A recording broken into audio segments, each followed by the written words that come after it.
Graça e paz da parte do Eterno. Que bom estar com você de novo. Eu estava sumido aí 3 meses, problemas técnicos, a máquina não estava funcionando, mas Deus nos deu graça. Estamos aqui de novo para comentarmos essa lição maravilhosa que é sobre a família, né? E vamos estar vendo essa primeira lição aí que você está vendo aí no cantinho da sua tela. Quando a família age por conta própria, né? É difícil quando ela age por conta própria. Nós devemos ter o cuidado, né, de agir conforme os desígnios de Deus, conforme Ele nos orienta. Sobre a orientação dele é bem mais fácil.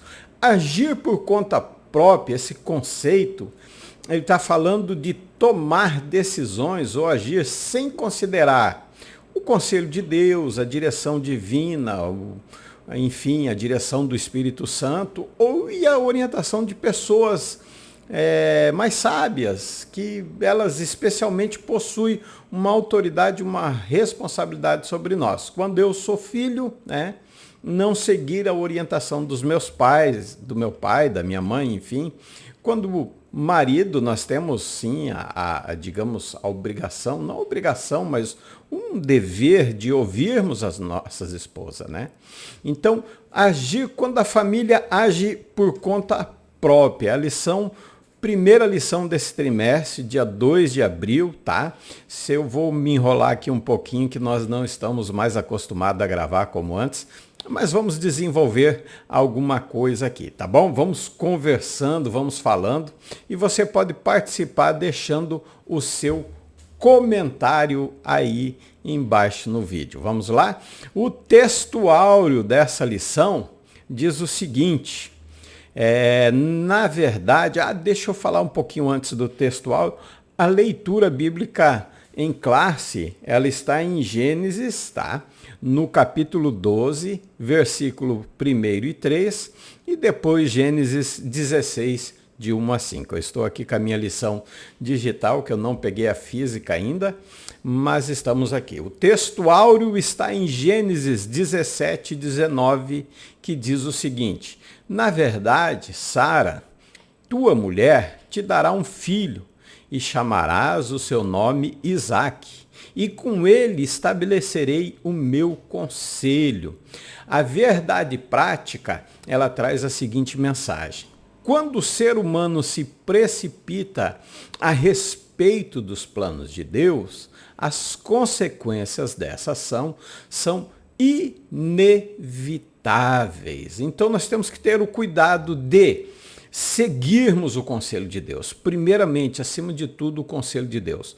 E claro que Deus coloca pessoas mais experientes, mais sábias, para que nós possamos ter um coração humilde e perguntarmos a essas pessoas, pedirmos conselho, sentarmos com ela e conversarmos. A lição de número 1, quando a família age por conta própria, ela vai ter o seguinte desenvolvimento, né? Uma introdução vai falar sobre os assuntos do trimestre. O ponto 1 vai falar sobre Deus faz promessa a Abraão, o encontro de Deus com Abraão, a dúvida diante da espera, Deus garante a Abraão o cumprimento da promessa, né? O ponto 2 vai falar sobre a interferência no plano de Deus, né?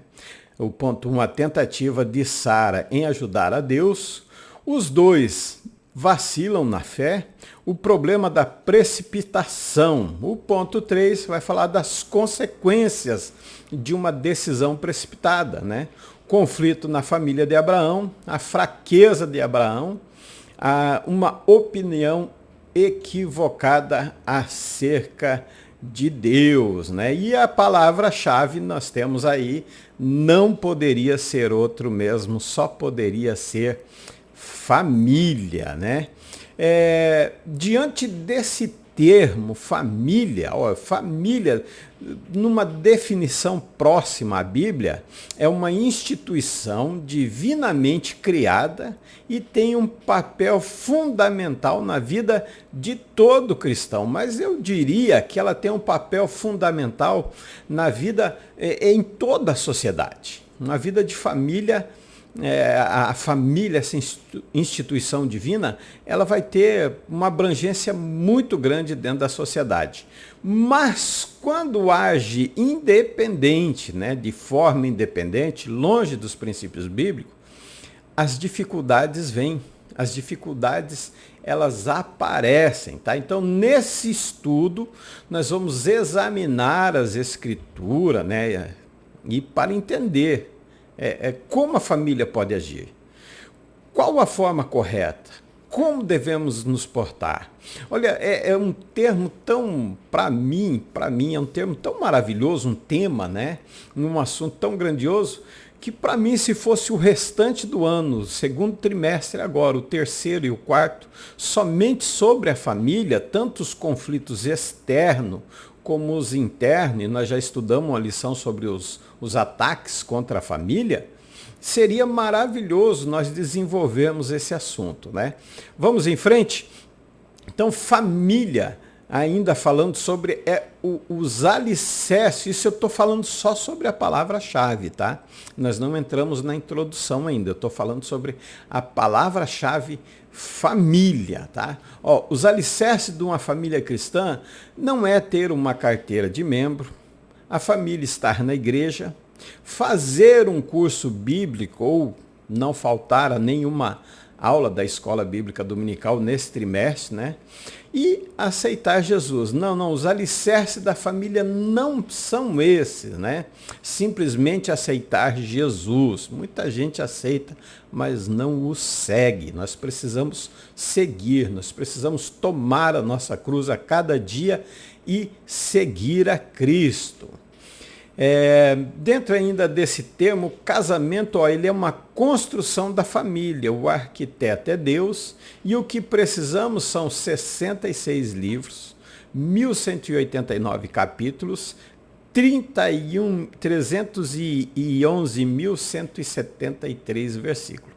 Essas são as instruções que a família precisa para andar na direção de Deus. Então, as instruções bíblicas seguidas, praticadas, vividas, podem revolucionar a sua família. Lembra quando Jesus encerra o Sermão do Monte, em Mateus capítulo 7, versículo 24 a seguir? O que ele faz a comparação do quê?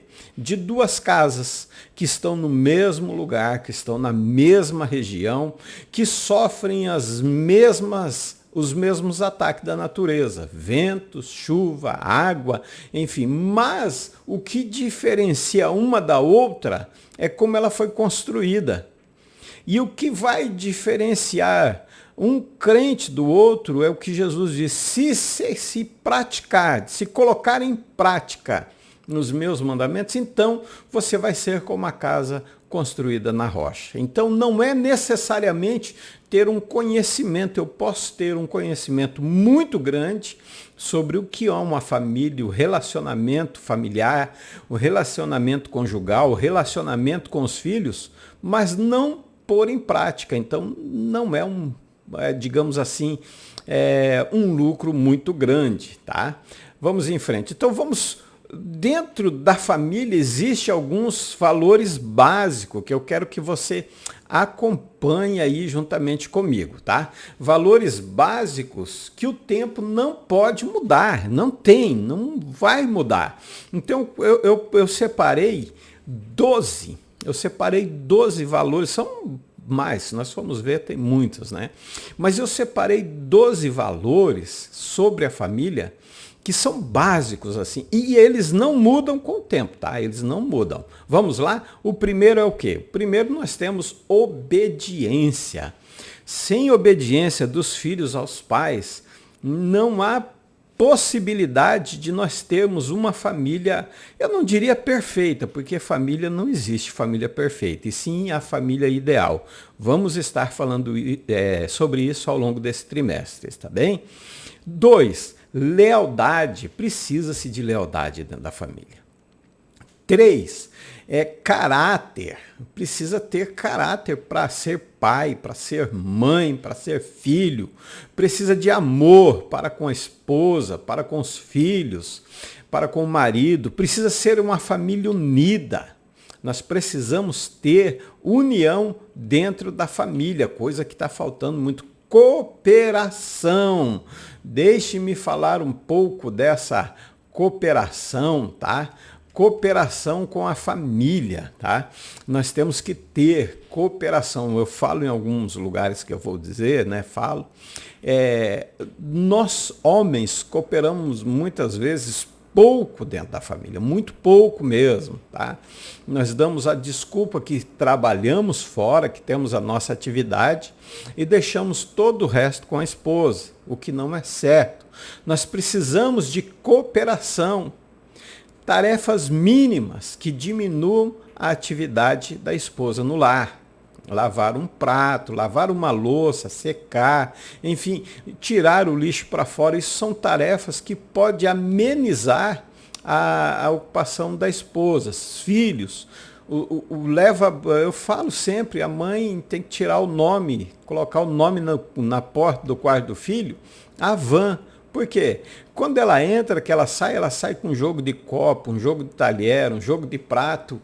E isso acontece muito em muitas famílias, até na minha mesmo. Eu tenho procurado corrigir nos meus filhos para que isso não venha acontecer. Então a família, ela precisa de cooperação. Outro valor muito importante, honestidade. Precisamos ser honestos como marido, como esposa, como filho. Nós precisamos ter justiça, vai ser falado, quando o pai ama mais um filho do que o outro, né? Ética, a família também é formada de ética. Outro requisito, respeito. Se não houver respeito entre cônjuges, se não houver respeito entre filhos e pai, é difícil a família subsistir, né? Vamos em frente?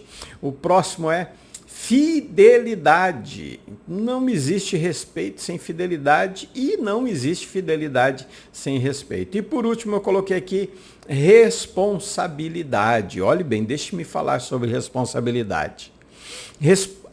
O que segura a família, o que mantém um casamento e uma família é a responsabilidade. Por exemplo, meu filho, ele nada, não muito bem, mas ele consegue nadar. E nós temos aqui em Foz do Iguaçu o rio Paranazão, um rio que é perigoso. Se ele disser, pai, eu vou lá no Paranazão tomar banho, e eu disser para ele, filho, pode ir, vai com Deus, Deus te abençoe, eu não deixei de amar o meu filho, mas eu estou sendo irresponsável com ele, deixando ele ir num lugar onde é perigoso, onde ele pode vir a perder, com certeza vai perder a sua vida. Então tem muitos maridos que às vezes não trata bem a esposa, não porque ele não ama, não, ele ama, mas ele não tem responsabilidade com o casamento. Então esses são valores básicos, imutáveis, e o tempo não pode mudar, tá? Vamos para o primeiro ponto, então. Deus faz promessas a Abraão. O primeiro, ponto 1, encontro de Deus com Abraão. No capítulo 12, Deus se encontra com Abraão aos 75 anos de idade. Foi quando Deus prometeu um filho para ele, tá? Deus promete para ele um filho. Então, nós temos aí a história de Abraão narrada, né? Nós temos, a partir do capítulo, a primeira referência à história de Abraão e Sarai, né? É Abrão e Sarai. É no capítulo 15, Deus fez uma promessa a eles, né? Deus fez e disse, olha, vocês vão ter, em Gênesis 17, Abraão duvida, né? E não transmite uma segurança a Sara. Então nós vemos aqui que nós precisamos, homens, deixa eu falar com vocês, homens, nós temos que transmitir segurança às nossas esposas.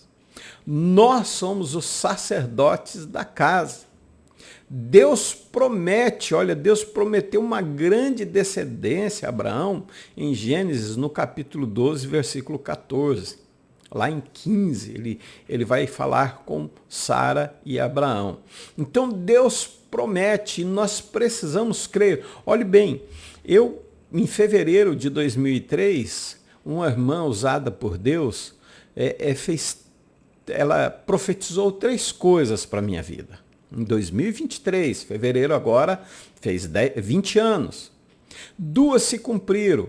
A terceira ainda não, mas eu creio que vai se cumprir, vai chegar a hora em que Deus, da forma dele, do jeito dele, do plano dele, vai se cumprir na minha vida.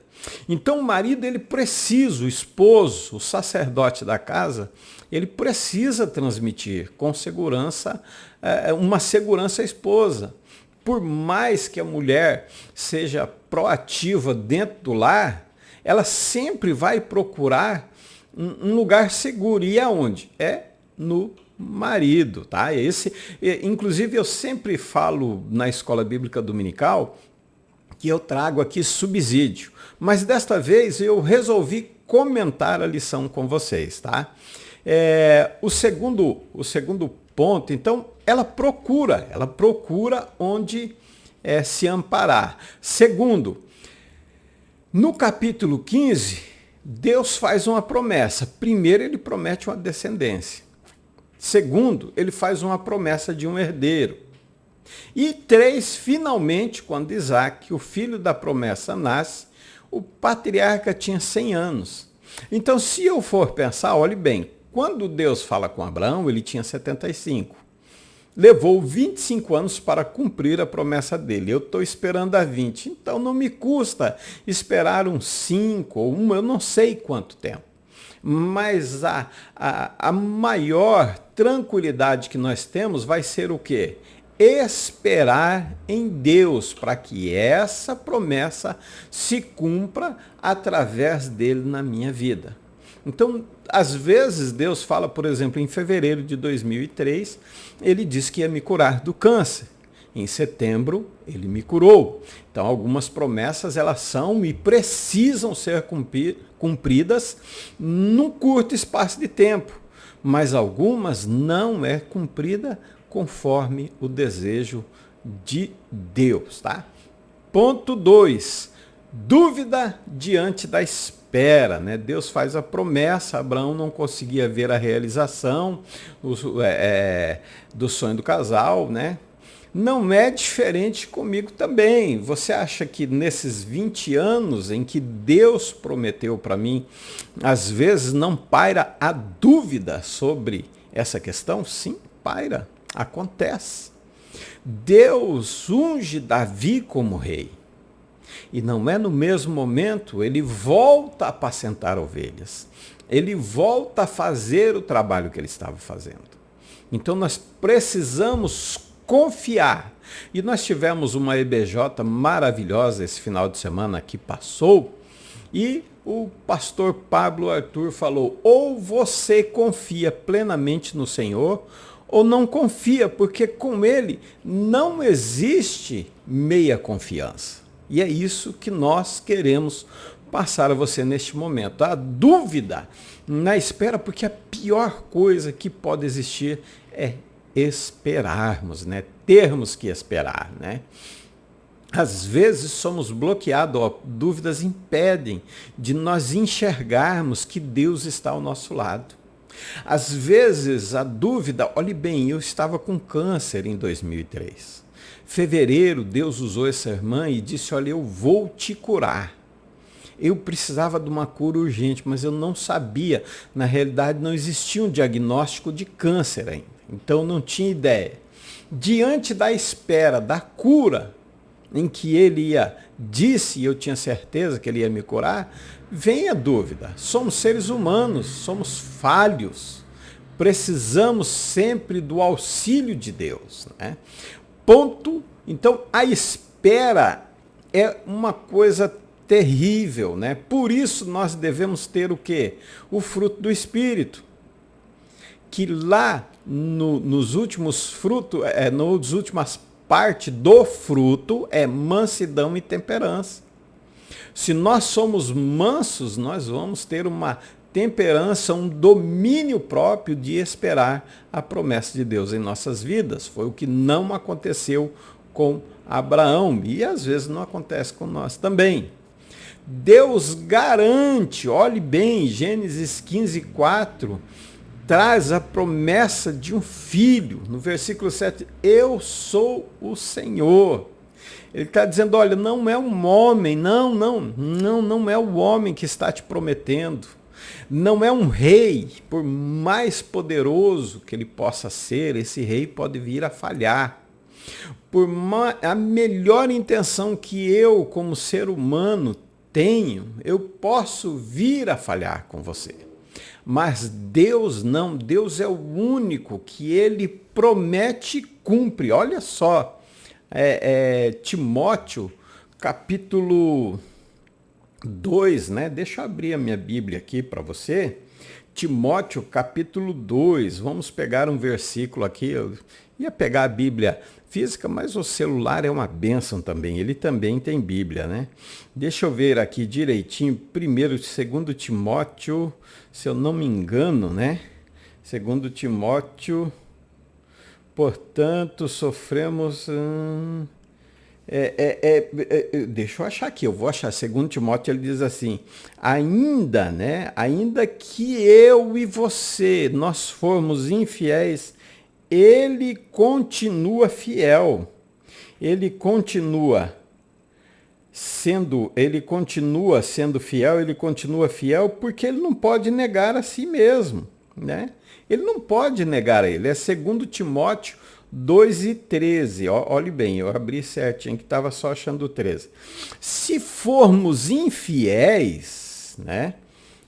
Aqui diz assim, se formos fiéis, o 11, vamos do 11, o 11 diz assim, palavra fiel é esta, que se morrermos com ele, também com ele viveremos.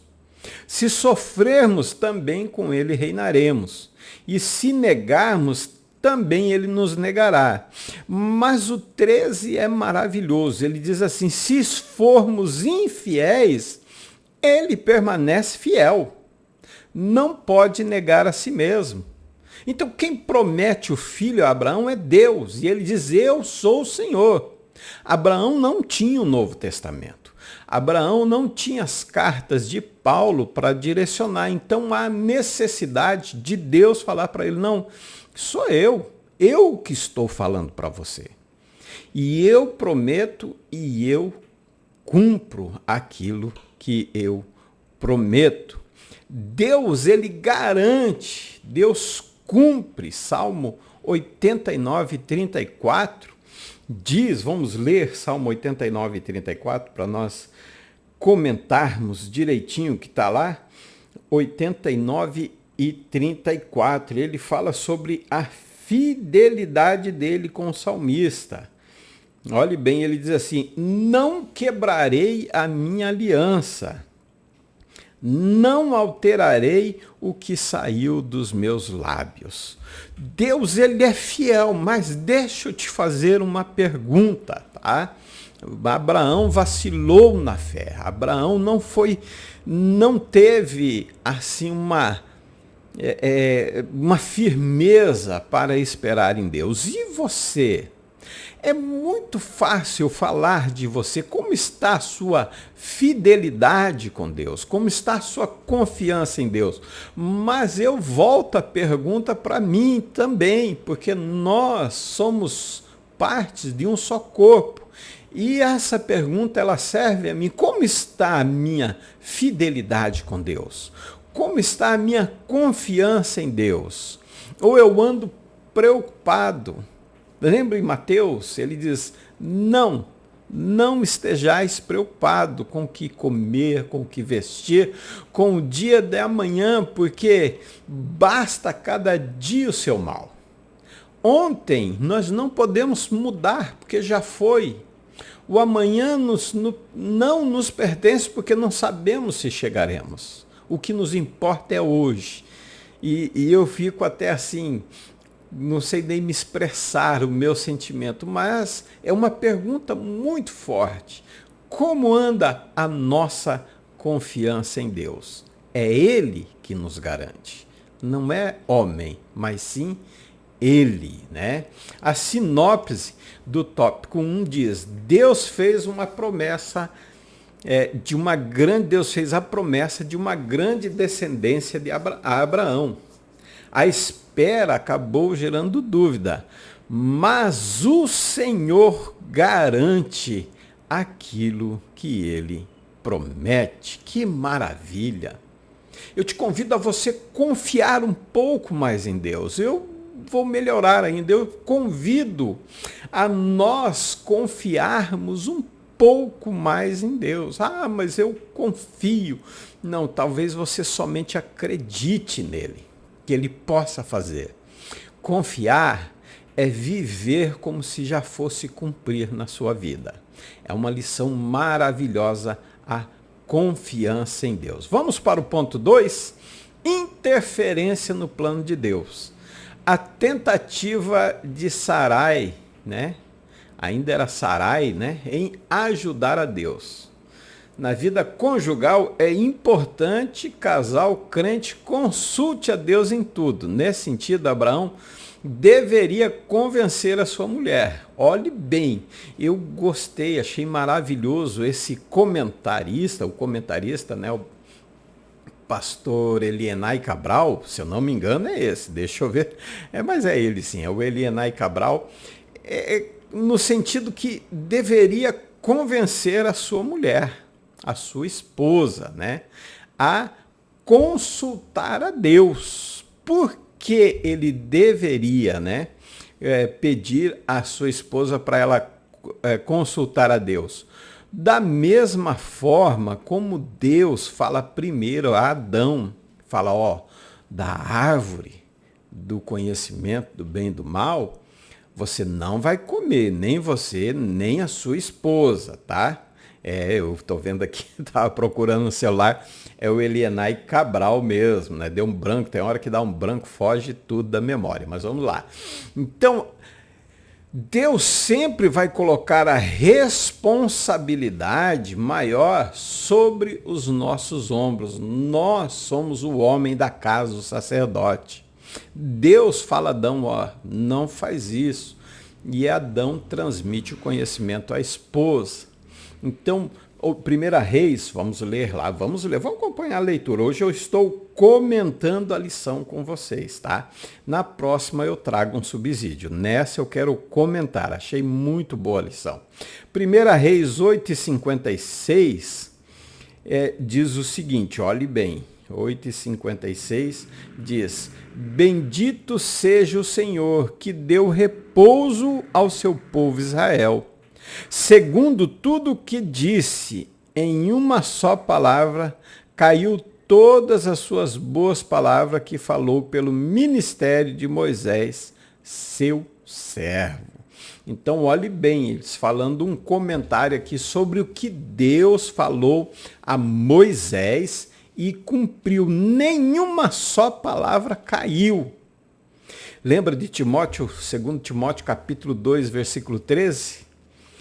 O povo foi fiel no deserto, o povo andou com fidelidade, não, o povo na maioria tentou ajudar. Lembra Josué quando ele vai contra a cidade de Ai? Josué quando vai contra a cidade de Ai, ele diz, não vamos muito, olha, é os planos do homem, Não vamos muito, vamos um pouco, porque a cidade é pequena. Foi sem consultar a Deus. Em 1996, eu fiz um concurso na Força Aérea em Campo Grande, mas fui sem consultar a Deus. Levei a minha esposa, fechamos a casa, só não levamos a mudança os móveis, mas a roupa nós levamos tudo, porque eu falei, eu não tem como eu reprovar nessa prova, eu vou passar. Fui lá, tirei 10 na prova, e acabei não entrando na Força Aérea. Por quê? Porque eu não consultei a Deus se deveria ir ou não. Fiz minha esposa sofrer, eu sofri, voltei para a minha casa, voltei a Foz do Iguaçu, voltei na Florianópolis 75, estou lá até hoje e só saio quando Deus não quero ajudar Deus de forma nenhuma, porque o que ele prometeu na minha e na sua vida, ele vai cumprir. E o interessante é que é um vacilo dos dois, ainda bem, né? E o mais ainda, sabe, ó, a verdade é que, diante da reclamação de sua esposa, Abrão aquietou-se, quer dizer, ele preferiu aceitar o argumento, né? E não acreditar no milagre. Então ele prefere, e algumas vezes nós precisamos sim, de uma certa forma, nos calarmos, enfim, né, para não gerar uma confusão maior. Mas dentro de uma promessa que Deus fez, que Deus garantiu, ele diz, eu sou o Senhor, não, aí nós devemos encarar mesmo de frente, dizendo, não, vamos aguardar o agir de Deus em nossas vidas. Os dois deixam a lógica da fé e apegaram a lógica meramente humana, né? Eles se amparam naquilo que, não, eu não posso ter filho, e enfim, acabam os dois vacilando na fé. Ainda bem, porque depois não tem como um jogar a culpa no outro. Ah, mas a culpa foi sua. Não, a culpa foi dos dois, né? No ponto 2 ainda, a interferência no plano de Deus, problema da precipitação. É uma coisa que nós precisamos ter, né? E eu já sofri muito na vida por precipitação. Sarai abandonou o desprezo e desprezou a confiança em Deus. Preferiu resolver o seu problema. Quantas vezes eu e você, nós já preferimos resolver o nosso problema do meu modo, do meu jeito, né? Não, mas vai dar certo. Olha, se eu fizer dessa forma, vai dar certinho, se encaixe. Se você entrar com a escrava, nós vamos ter um filho, nós vamos ter uma descendência. Porque eu sou estéril, ela dizia, não tem como gerar um filho. Olhe bem, nós sempre tivemos, eu e minha esposa, um sonho de ter um casal. Nós sempre tivemos, mas em decorrência do tratamento do câncer, que eu comecei em junho de 2003 e fui curado em setembro de 2003, em decorrência da quimioterapia, eu não poderia mais ter filho. E quando nós dois sentamos e conversamos, então nós chegamos à conclusão de dizer, é a vontade de Deus. Se Ele quiser, Ele vai nos dar mais um filho. E nós sempre sonhamos com um casal. E eu tinha o Fernando, né? Somente o Fernando, meu filho. Passou-se uns dias, Deus nos agraciou com a Isabelle Vitória, uma filha. 11 anos depois do Fernando nascer, minha filha nasceu. Em 21 de março de 2009, ela nasceu. Um presente de Deus para a minha vida. Mas nós não fizemos absolutamente nada. Simplesmente aceitamos aquilo que a gente esperava que Deus estava cumprindo na nossa vida. Não, seja feita a vontade dele. Se ele quer só um, nós vamos ter só um mesmo. Então, não se precipite. Não tome decisões. Lembra de Saul? Quando oferece o sacrifício, ele diz, mas o povo ainda coloca a culpa no povo. Síndrome de Adão. Foi a mulher. Nunca. O que nós precisamos é reconhecermos que nós erramos, tá? Sinopse do ponto 2 diz, a precipitação de Sarai gerou consequências na família que reverberam até os dias atuais entre duas gerações. Cuidado, não se precipite. Às vezes sofremos anos por nos precipitarmos, por tomarmos decisões. Saul oferece, Saul rejeita a promessa de Deus também para a sua vida. Quando ele sai, Samuel sai, ele segura, rasga as vestes e Samuel diz, Deus assim rasgou o seu reino. Não se precipite, aguarde. Deus vai cumprir as suas promessas na sua vida. Não tome decisões precipitadas para você não sofrer depois. Vamos para o ponto 3, último, consequências de uma decisão precipitada, né? Tem consequências. Se você fez, se você, né? Como diz, o plantio é opcional, a colheita não é opcional. Se você plantou milho, não adianta querer colher café. Então, se você tomou uma decisão precipitada, as consequências vêm. Então, quais foram as consequências, né? O conflito na família. Agar sentiu-se privilegiada dentro da casa de Abraão, visto que ela estava, né, com as atenções especiais. E isso, né, causou um ciúmes, uma inveja em Sarai. Então começou a hostilizar a serva. E chegou a um ponto que teve que mandar a serva embora. Abrão não teve outra opção. E até hoje o povo de Israel sofre em consequência de uma falta de fé, de uma falta de confiança, de uma precipitação em querer ajudar a Deus. Deixa eu falar uma coisa para vocês. Quando eu estava no hospital, na realidade eu estava com duas doenças. Uma era nos joelhos e outra era o câncer. Mas o irmão Valdir, deixa eu até abrir inteiro aqui para você ouvir bem. O irmão Valdir, ele foi me visitar. Quem levou ele era um irmão de Medianeira, foi o pastor Flávio Marques. Eu sou grato a Deus pela vida do pastor Flávio Marques. Levou ele lá e ele orou por mim, sabe? Ele orou e Deus me curou na hora, sabe? Deus me curou na hora. E quando eu não conseguia mais nem andar. Quando ele orou, eu comecei a andar dentro do quarto e nós começamos a glorificar a Deus, né? Nós começamos a nos alegrarmos, mas na minha visão, eu tinha uma visão assim, igual naqueles desenhos onde tem uma plaquinha com um símbolo de uma caveira e um urubu sentado assim, e um caminho no deserto. E assim, era, como diz assim, eu senti que eu tinha algo mais a passar. E eu falei com a minha esposa. E ela disse, não, meu amor, Jesus já te curou. Tá? Jesus já te limpou e agora é só vitória. Mas enfim, veio o resultado do câncer. Por nós não nos precipitarmos, por nós aguardarmos, sabe? Então nós tivemos que aguardar e no dia do aniversário do meu filho eu sofri a cirurgia.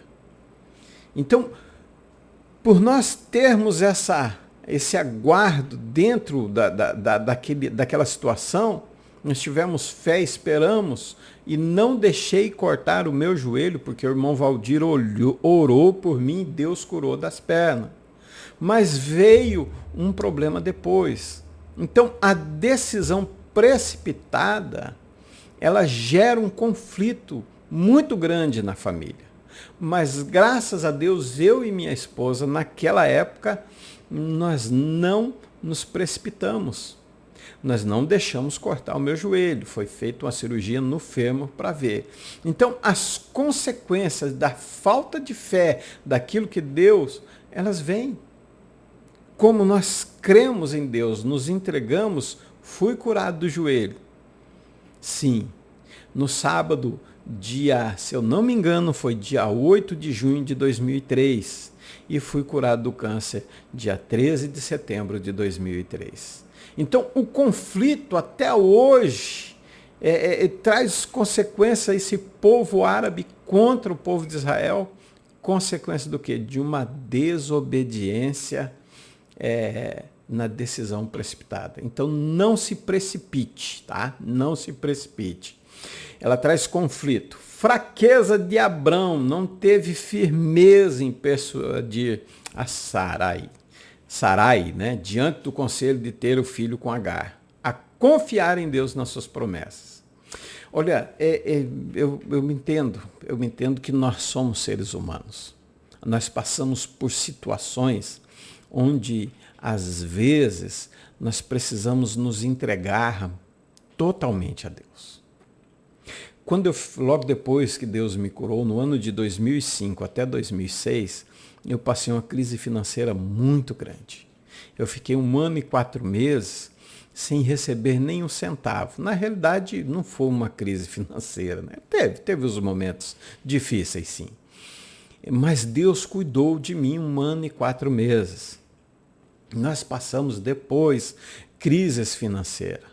Mas a nossa confiança em Deus, não vou dizer que nunca foi abalada. Foi sim.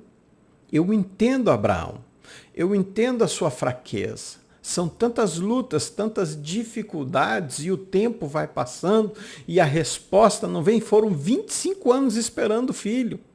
Então não podemos simplesmente condenar a Abraão se nós não estamos tendo uma confiança em Deus. A consequência da decisão, ela vai vir. A consequência de uma precipitação, ela vai vir, mas nós precisamos. Não importa, não fraqueje, não vacile, mantenha-se firme. Lembre-se das palavras de Deus a Josué, tem de bom ânimo, olhe bem, tem de bom ânimo. Josué capítulo 1 e versículo 8, se não me engano, é isso, né? Primeiro, ele começa falando, meu servo é morto. Ele vai dizer, levanta-te, pois agora, passa esse Jordão, tu e todo este povo, a terra que eu dou aos filhos de Israel, promessa de Deus, né? Ninguém vai poder te resistir, né? Esforça-te, o versículo 6, não 8, ele diz, olha, esforça-te, tem bom ânimo, porque tu farás esse povo herdar. E no 8 ele diz, não se aparte da tua boca o livro desta lei. Antes, medite nele de dia e de noite, para que tenhas cuidado de fazer tudo conforme o quanto nele está escrito. Você tem lido a Bíblia? Você tem meditado na palavra de Deus? Você tem orado para não fraquejar igual a Abraão? Você tem consagrado sua vida a Deus?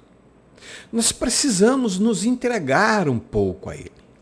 Nós precisamos meditar. Meditar não é uma meditação de olhos fechados, pode ser também, mas não é simplesmente ficar pensando no vazio, não, como algumas religiões, não. Meditar é como se eu andasse na rua e falasse, não, realmente, Ele é o meu pastor, não, Jesus é o meu pastor.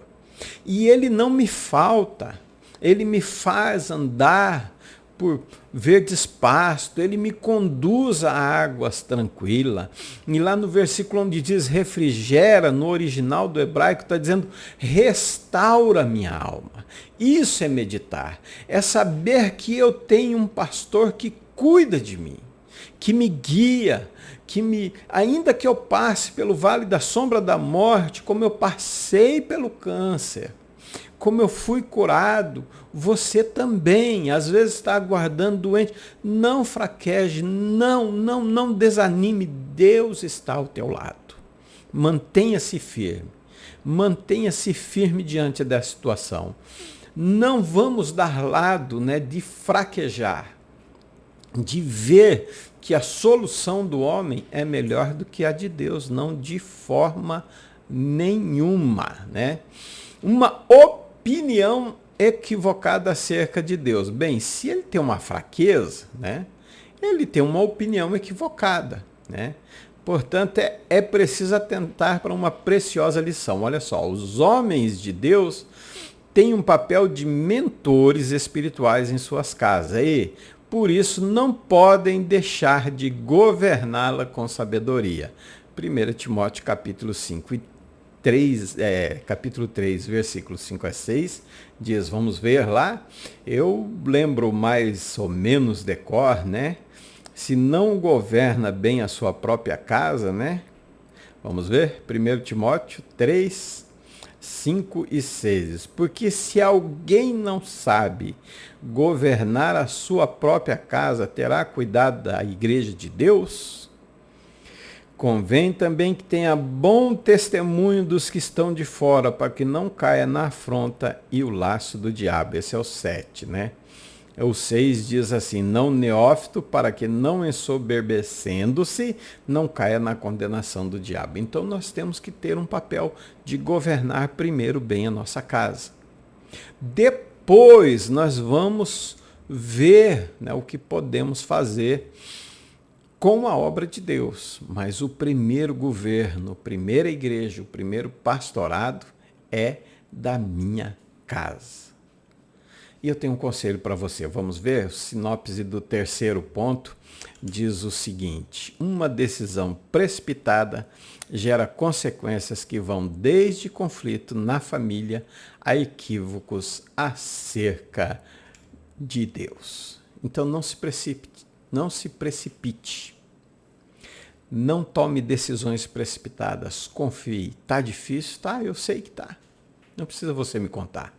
Eu sei que está difícil. Mas mantenha-se firme. Vamos para a nossa conclusão?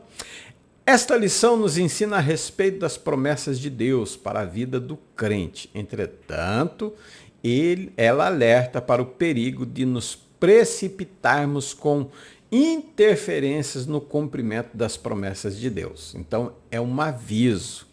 Não se precipite, tá? Nas promessas de Deus para a sua vida. Não se precipite, mantenha-se firme. É uma lição que nos ensina. Ela está nos ensinando a respeito de não nos precipitarmos. Entretanto, ela alerta, é um perigo. Essa precipitação é um perigo, tá?